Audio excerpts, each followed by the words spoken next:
भीमा चूड़ियां बेचने बाजार जाता है तो चुड़ैल की बनाई हुई सारी चूड़ियां फटाफट बिक जाती हैं। आज तो सारी चूड़ियां बिक गईं। कुसुम और बच्चे बड़े खुश होंगे जब उन्हें ये पता चलेगा कि मेरी सारी चूड़ियां बिक गईं। ऐसा करता हूँ, मैं बच्चों के लिए खिलौने ले लेता हूँ। बच्चे खिलौने देखकर बड़े खुश होंगे। और हाँ, कुसुम के लिए एक साड़ी ले लेता हूँ। उसे बहुत दिनों से दिलाई भी नहीं है। वो देखेगी तो बड़ी खुश होगी। भीमा घर पहुंचकर कुसुम को आवाज देता है, कुसुम, जल्दी आना तो, बहुत अच्छी बात बतानी है। अरे क्या हुआ, आज तो आप बड़े खुश नजर आ रहे हो, क्या बात है?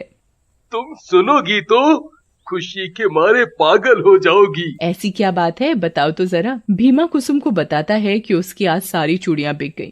अरे ये तो बड़ी खुशी की बात है। भीमा कुसुम को सारी कमाई दे देता है। इतने सारे पैसे देख कुसुम बहुत खुश होती है। मुकुल, माया, ये लो तुम्हारे खिलौने। खिलौने? अरे वाह, ये तो बहुत सुंदर है पापा। बच्चे खिलौने देखकर बड़े खुश हो जाते हैं। अब जल्दी से खाना खिला दो, बड़े जोरों की भूख लगी है और नींद भी आ रही है। चुड़ैल भीमा के परिवार वालों को खुश देखकर बड़ी खुश होती है और जब घर के सभी लोग सो जाते हैं तो चुड़ैल फिर चूड़ियां बनाने लगती है और खुद भी चूड़ियां पहन पहन कर देखती है और वो रात में ही सारी चूड़ियां बनाकर रख देती है। और अगले दिन भीमा हमेशा की तरह अपनी टोकरी लेकर चूड़ियां बेचने निकल जाता है और दूसरे गांव पहुंचकर भीमा आवाज लगाता है, चूड़ियां ले लो, प्यारी प्यारी सुंदर सुंदर चूड़ियां ले लो, चूड़ी वाले। तभी कुछ औरतें आती हैं और भीमा की देखते ही देखते सारी चूड़ियां बिक जाती हैं। ये देख भीमा मन ही मन बड़ा खुश होता है और भगवान का शुक्रिया अदा करता है और भीमा घर की तरफ चल पड़ता है और घर पहुंचकर कुसुम को हमेशा की तरह आवाज लगाता है, कुसुम, जल्दी आओ। इतने पैसे? हाँ, आज भी हमारी सारी चूड़ियां बिक गईं। अब तो भीमा की चूड़ियों की डिमांड दिन पर दिन बढ़ती जा रही थी और उनकी कमाई भी ज्यादा होने लगती है। एक दिन भीमा कुसुम से कहता है, कुसुम, ये सब तुम्हारी मेहनत का ही नतीजा है। तुम जो इतनी सुंदर सुंदर चूड़ियां बनाती हो। अरे कैसी बातें करते हो, मैं चूड़ियां बनाती हूँ? नहीं जी, मुझे लगा आप चूड़ियां बनाते हो। मैं चूड़ियां नहीं बनाता, तुम चूड़ियां नहीं बनाती तो फिर कौन चूड़ियां बनाकर जाता है? पता कैसे लगाएं? उनका ये सिलसिला यूं ही चलता रहा। चुड़ैल रोज रात को सुंदर सुंदर चूड़ियां बनाती थी और खुद भी चूड़ियां पहनकर खुश होती। भीमा और बच्चों को खुश होता देखकर चुड़ैल भी खुश होती। एक दिन की बात है, रात का समय था।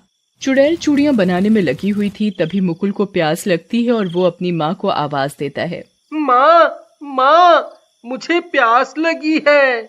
कुसुम मुकुल की आवाज नहीं सुनती और मुकुल अपने आप पानी पीने चला जाता है और वो देखता है कि उसके दूसरे कमरे से चूड़ियों के खनकने की आवाजें आ रही हैं और मुकुल दूसरे कमरे में चला जाता है और वो वहाँ देखता है कि एक डरावनी चुड़ैल चूड़ियां बना रही है और वो देखकर डर जाता है और जाकर अपनी माँ को उठाता है। माँ उठो। पर कुसुम गहरी नींद की वजह से नहीं उठती और मुकुल चुपचाप अपनी जगह पर सो जाता है।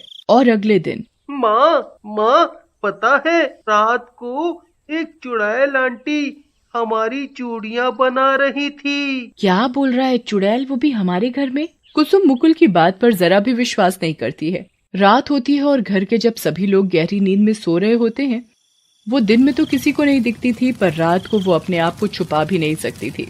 आज तो मैं ऐसी चूड़ियां बनाऊंगी कि लोग देखते ही रह जाएंगे। चुड़ैल चूड़ियां बनाने में लग जाती है और चूड़ियां बनाते बनाते उसका मन होता है कि वो भी अपने पूरे हाथ भरकर चूड़ियां पहने और वो हाथ भरकर चूड़ियां पहन लेती है और खुशी के मारे नाचने लगती है और फिर चूड़ियां बनाने लगती है। तभी भीमा को चूड़ियों की आवाजें आने लगती हैं और वो कुसुम को उठाता है। कुसुम, उठो। क्या है, इतनी रात में क्यों जगा रहे हो?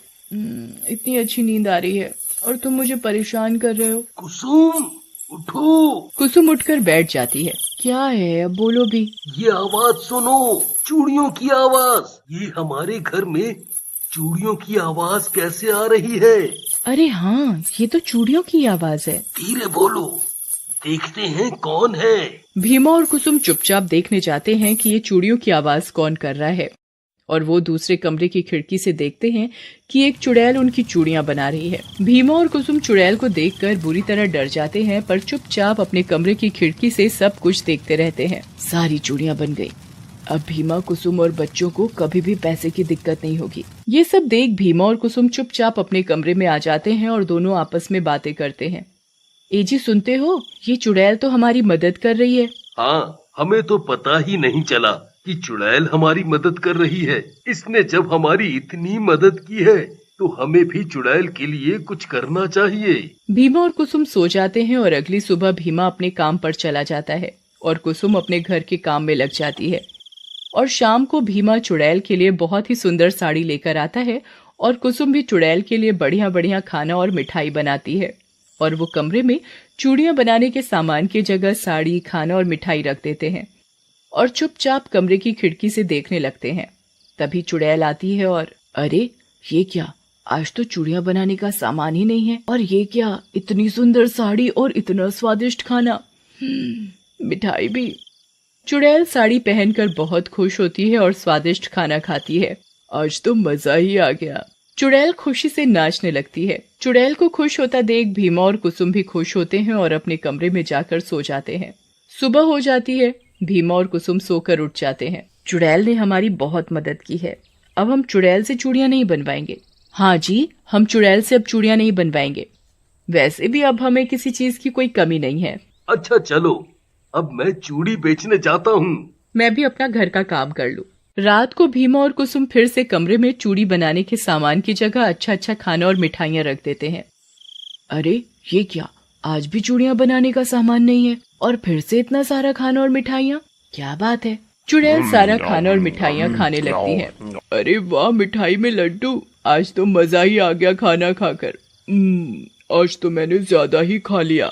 चुड़ैल अपने हाथों में लाल लाल चूड़ियां देखकर बड़ी खुश होती है और फिर से नाचने लगती है।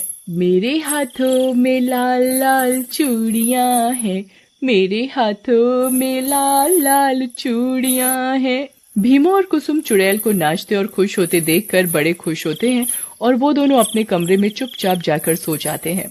और अगले दिन इस चुड़ैल ने हमारी और हमारे बच्चों की बहुत मदद की है।